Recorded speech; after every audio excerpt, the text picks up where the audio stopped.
Well, guys, 2023 is coming to an end, and it is time for us to look back at the best movies this year had to offer. But as usual, before I get into my final top 10, I want to highlight some underrated gems. Great movies that have been unfairly overlooked, underwatched, or underappreciated and deserve way more love and attention. So here are my top 10 most underrated movies of 2023. Kicking things off at number 10 is a gripping and haunting crime thriller from France, The Night of the 12th, the film where a difficult murder investigation turns into an obsession for a recently promoted police captain. This movie starts off as a really good slow burn murder mystery, somewhat reminiscent of Twin Peaks and Zodiac, which is already high praise. But what really makes it stand out is the way it eventually transforms into a grim, sobering, and haunting look at violent crimes against women, as well as the random, mundane things and prejudices that get in the way of solving cases. The murder at the center of this story happens in a small town outside of Grenoble in the middle of the night as a young woman gets set on fire on her way back home. The police have barely anything to work with and have to dive deeper and deeper into her personal life and relationships, uncovering secrets and details, many of which seem more significant to the case than they actually are. The Night of the 12th is already engrossing as a dramatic thriller and deserves a recommendation just based on that, yet somehow it's even more fascinating when it takes a look at the bleak reality of trying to solve cases like this one, when it explores the limitations of the world of law enforcement, as well as the frustration of feeling like you're just one final piece short of a complete puzzle, and yet without it, all of your efforts might not be enough. From an unsolved murder to an emotional gut punch. If you're new to my channel, yes, this is normal. My recommendations usually have no chill. If a movie is not making me feel things, then why am I even watching it? Like and subscribe if you're into feeling things. So yes, an emotional gut punch that deserves to be seen is All of Us Strangers. One night, a lonely screenwriter, Adam, has a chance encounter with his neighbor. The two eventually develop a relationship, but Adam is constantly torn apart by memories of his past and drawn back to his childhood home where his parents appear to still be living. Now, I went into this completely blind, and it ended up being a very emotional and unexpected journey, which is of course what I want you to have, so I'm not going to say anything else about the plot. I will say there's a bit of magical realism involved, which is used very well for maximum impact as it explores themes of love, loss, loneliness, grief, family, and acceptance. You know, just all of those powerful things capable of making the audience cry because they're just a part of our human experience. I also want to highlight Andrew Scott with an absolutely fantastic and disarming performance that I would easily consider one of the best of the year. If the movie seems a bit lost at first, trust that it knows where it's going, and even as you begin to understand what's going on, you still won't be prepared for the emotional impact of the ending. Just watch it, okay? And we can cry about it together. You, me, and Andrew Scott, who I must say is really good at crying in this movie. Back to the thriller genre. Next up, I have an incredibly intense Spanish/French rural noir to recommend, The Beasts, which, to my surprise, was apparently inspired by real events. What is going on in the world? The story revolves around a French couple, Antoine and Olga, who live and run a farm in a small Spanish village. However, despite being there for a while now, they have never been fully accepted as a part of the community, and due to some recent events and disagreements, the tension has been rising. How far are things going to escalate? You will have to watch the movie to find out. Describing this film as intense doesn't even begin to cover it. Technically, on paper, this is a drama, but believe me when I tell you that The Beast feels like the most stressful, edge-of-your-seat thriller I have seen all year. This is the kind of film that will make you forget about the rest of the world as you anxiously wait to see what happens next. The long takes, the menacing glances, the tone, the passive-aggressive or just outright aggressive dialogue, the unsettling score, the brooding performances, the constantly escalating animosity, the pressure building with every scene, even when nothing outright crazy is going on.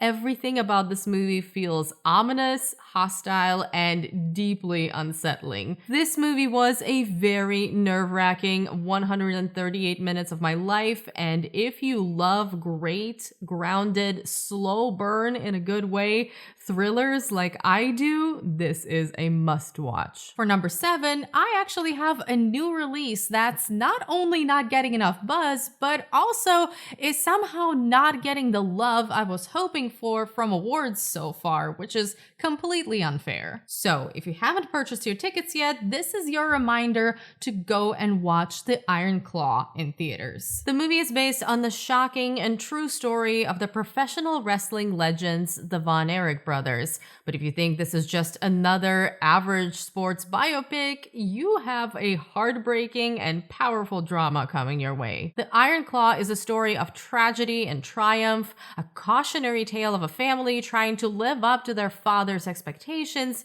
and a display of some of the most toxic parenting you'll ever see on screen. What's crazy is that the real story is even more tragic than what you see here, but the film is already about as bleak as it gets. The casting is amazing. Zac Efron delivers a layered and emotional performance I did not expect from him. Jeremy Allen White and Harris Dickinson are fantastic as well, while Lily James is a ray of much-needed sunshine and warmth. But what really makes this devastating movie work is how much these brothers feel like an actual family. Add to that some really well-shot wrestling scenes that are just as brutal and effective as the personal stuff, and what you get is one of the best and most impactful dramas of the year. At number 6, I have another movie that's still currently playing in theaters, and to be fair, it has been picking up steam a little bit, but nowhere near enough, because this movie fully deserves to be one of the biggest blockbusters of the year. I am, of course, talking about Godzilla Minus One, and if you haven't seen it yet,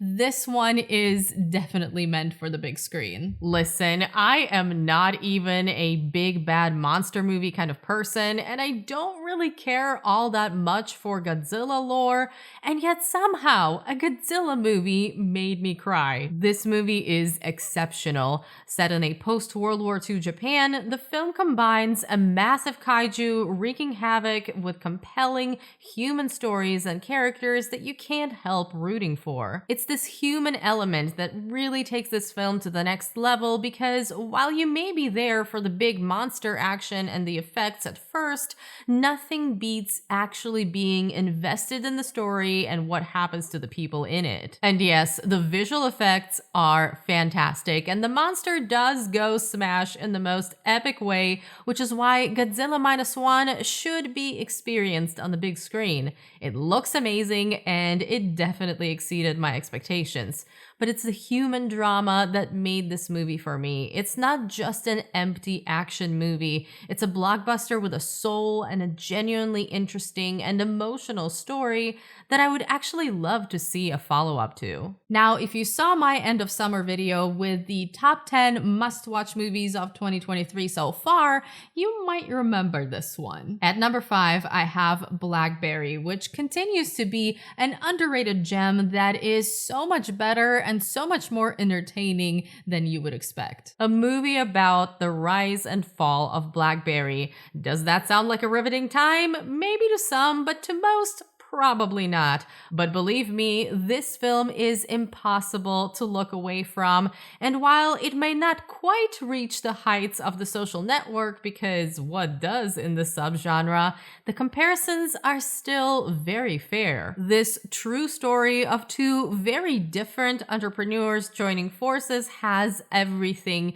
humor, heart, energy, great business and corporate drama, an excellent cast, perfect pacing and a spot-on recreation of that period between late 90s and mid 2000s that many will remember and feel transported by. The bottom line is that it's simply a very well told, engaging story that I never thought would interest me, but that's the power of great writing. Plus, the cast makes the characters incredibly memorable. Blackberry really surprised me every step of the way, and despite my assumptions, it actually is a pretty crazy story. I genuinely had a great time with it. If you give it a chance, I am sure you will as well. Now, let's take a journey back in time for a semi-fictional biopic, which actually happens to be one of the best and most powerful biopics of this entire year. Emily, the movie that imagines the life of Emily Bronte. The way biopics blend fact and fiction has always been interesting to me,